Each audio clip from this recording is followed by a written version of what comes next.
Assalamu alaikum. My name is Sadia Mazhar, and today I am going to present you an idea about managing a school online.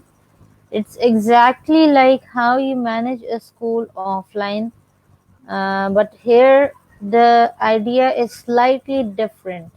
It's different because it's totally online, and seldom it will incur so many costs that are incurring in case of a conventional school. For example, you have to pay rent, you have to pay uh, other expenses which are operational in nature. So in this case, you minimize those expenses, but you have to pay for subscriptions and for software tools and for such kind of things. Today, I will be inviting some credible people in my community to give their input about an online school system. But so far, I am giving you my input in sense of what I feel about an online school. My presentation is on how to manage a school online. And here in this presentation, I will be giving you an overview of simplifying the school management system, which can be done by using less complex and less expensive tools and obviously equipment as well. But we will adopt all the cost effective techniques where we will ensure that all the employees working for school, all the students belonging to school should have exactly the same kind of education level as they can have in case of a conventional school. My next part of the presentation is about educational background in Pakistan. In Pakistan, there are two kinds of schooling systems. One is the Urdu medium system, the other is the English medium system. In Urdu medium system, we have government supported curriculum and its language is totally in Urdu. Except for English subject, all other subjects are in Urdu language.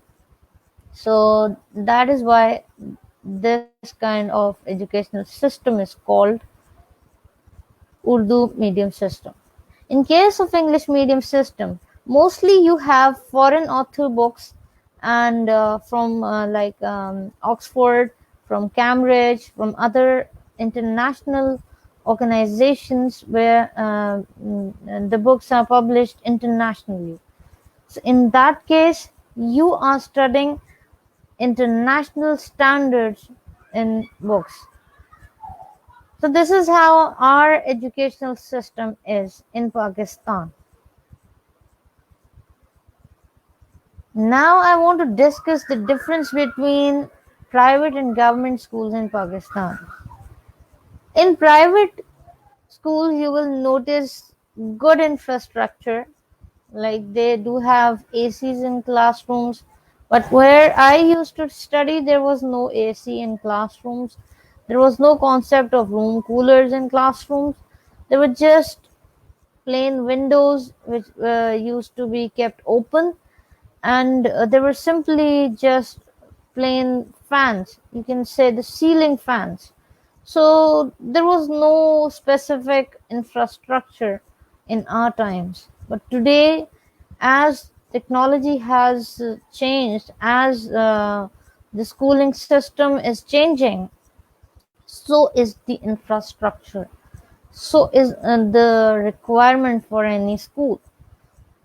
So in that case, classrooms have ACs, carpeted floors, and high quality furniture, and good quality, resources, a very big library in school, and a well-equipped computer lab, and other labs for science and other experimental subjects.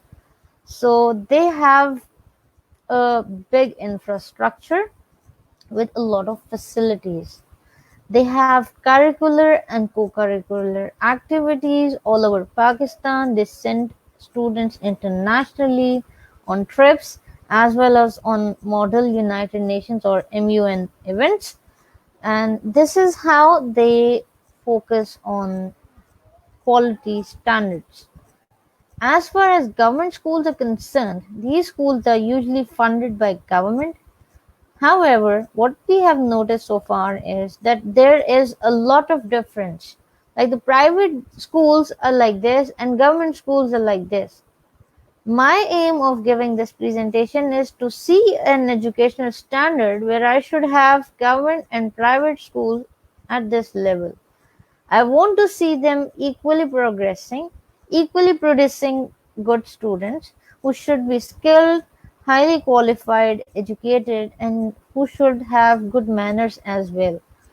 Studying from a good educational institute does not mean that you will always have good manners, because I have seen so many people who have good degrees, who have studied from good schools, but they don't have manners. So it means there is something lacking in them. What is that? We have to address that as well, but that will take time, because everything requires time. So this is what I observed between private and government schools, that government schools have been focused very much less as compared to private schools, because private schools get enough amount in the sense of income from parents. Usually their income model is receiving the fee from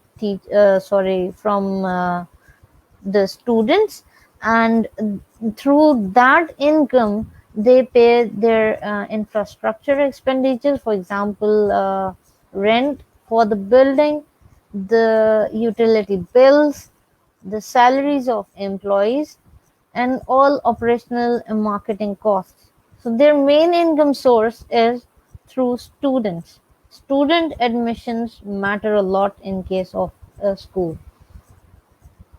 So whereas in case of government schools, usually there are admissions, there are free educational models over there, but there is no check and balance regarding teachers availability, the lesson planning, the strategies.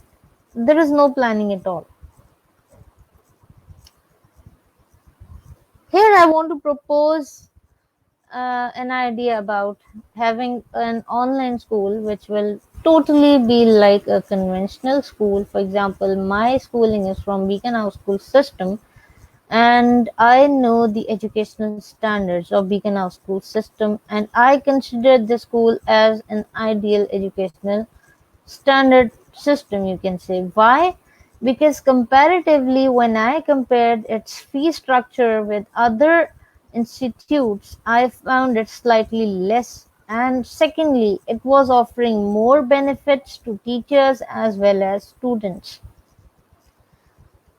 I have personally worked with Lacasse at Berkeley campus as a substitute teacher, and I taught for 22 days, but I was able to completely understand the lesson planning and how to manage a lesson within 40 minutes, and how to plan an activity for students so that they should be able to understand everything properly. And I was also able to conduct tests, and I was able to give them assignments, homeworks, and I was able to check them as well. So this is how my dealing with them was. I was teaching them two subjects. One was Islamiyat in English, and one was community ethics. And I used to teach to grades 4 till grade 8, and I had around 11 or 12 sections which I had to deal with.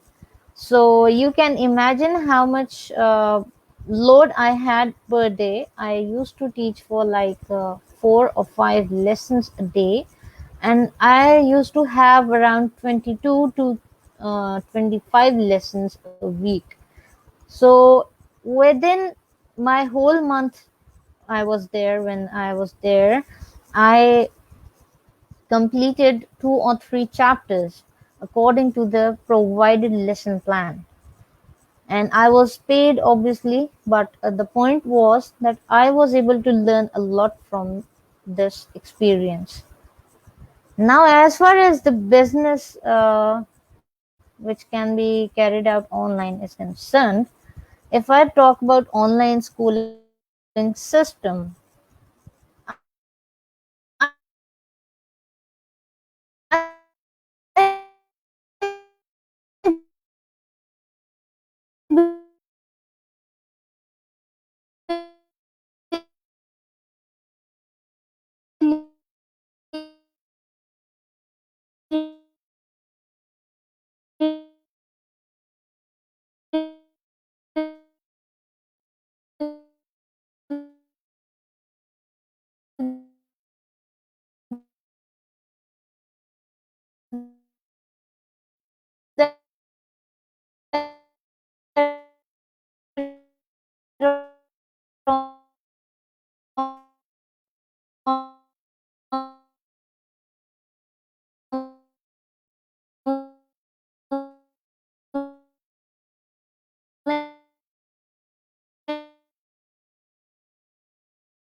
working on online educational system. Now the problem is that they are not able to cope with online educational system standards. For example, I heard a funny, I saw a funny image where a biology professor was delivering a lecture, but none of the students bothered to tell to him that your mic is muted. Just imagine. So, in that case, that teacher kept draining his energy, and in the end, he realized, oh no, my mic was muted. And what happened? The students were laughing. And then I saw another funny image where a student literally said this sentence on Zoom official app's Google Play page. It was something like, just because of you our online classes are happening, Allah aapko ghark kare. May God destroy you. So just imagine this is what students are doing with Zoom. So in that case, we need to have an education